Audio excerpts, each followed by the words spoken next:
Delete થઈ ગયેલી file પાછી કઈ રીતે લાવવી? હવે માનો કે તમે હીરા કાપો છો અને અચાનક હીરા બગડવા માંડ્યા અને તમારે જે ફાઇલ હાલે છે એ ફાઇલની કોપી મારવી હોય અને પછી કોપી મારવાની જગ્યાએ તમારાથી ફાઇલ ડિલીટ લાગી ગઈ હોય તો એ ફાઇલ પાછી કઈ રીતે લાવવી તો તમને એ આ વિડીયોમાં જાણવા મળશે.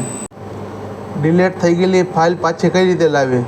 હવે માનો કે તમે હીરા કાપો છો, આ ફાઇલમાં, આ કોપીવાળી ફાઇલમાં તમે હીરા કાપો છો.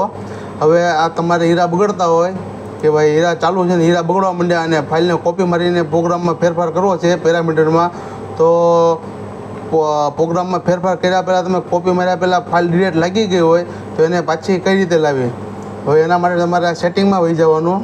સેટિંગમાં જઈને કટિંગમાં જઈને હવે તમે માનો કે આ ફાઇલને તમારે કોપી મારવી છે. હવે અહીંયા ક્લિક કરો તો ફાઇલની કોપી લાગે અને અહીંયા ક્લિક કરો તો ફાઇલ ડિલીટ લાગી જાય. હવે ભૂલથી અહીંયા ક્લિક થઈ ગયું અને પછી તમે યસ આપી દીધું અને આ ફાઇલ લાગી ગઈ ડિલીટ.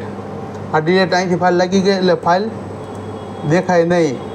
એ આ જગ્યાએ ફાઇલ ન હોય કોપીવાળી, જોવો નથી. તો હવે એ ફાઇલને પાછી કઈ રીતે લેવી? તો એને પાછી લેવા માટે તમારે સૌથી પહેલાં પ્રોગ્રામને મિનિમાઇઝ કરી નાખવાનો. મિનિમાઇઝ કરીને રિસાયકલ બિનમાં વયું જવાનું. આ રિસાયકલ બિનમાં વયા જાઓ એટલે એ ફાઇલ અહીંયા પડી હોય એને ઓપન કરવાની. ફાઇલ ખુલે એટલે એને અહીંયા રિસ્ટોર દેવાનું.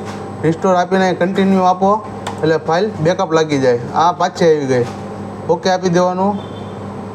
પછી અહીંથી બહાર નીકળી જવાનું, પાછું પ્રોગ્રામમાં વહી જવાનું. પ્રોગ્રામમાં વહી ગયા એટલે એ ફાઇલ હવે અહીંયા આવી ગઈ છે. આ જગ્યાએ ક્લિક કરો એમ તરત ફાઇલ ન દેખાય તો ઘડીક સેટિંગ ખોલવાનું. સેટિંગમાં ખોલીને આમ પેરામીટરમાં વહી જઈને અહીં જોઈ લેવાનું. અહીં આવી ગયું અહીંયા એટલે એ ફાઇલ પાછી પ્રોગ્રામમાં પણ આવી ગઈ હોય. આ ક્લિક કર્યું, આ કોપીવાળી ફાઇલ આમાં જે ડિલીટ લાગી ગઈ હતી એ પાછી ફાઇલ આવી ગઈ. તો આ રીતે ફાઇલ પાછી લેવી. તો કેવો લાગ્યો વિડીયો કોમેન્ટમાં જરૂરથી કહેજો. વિડીયોને લાઇક કરજો, ચેનલને સબસ્ક્રાઈબ કરજો.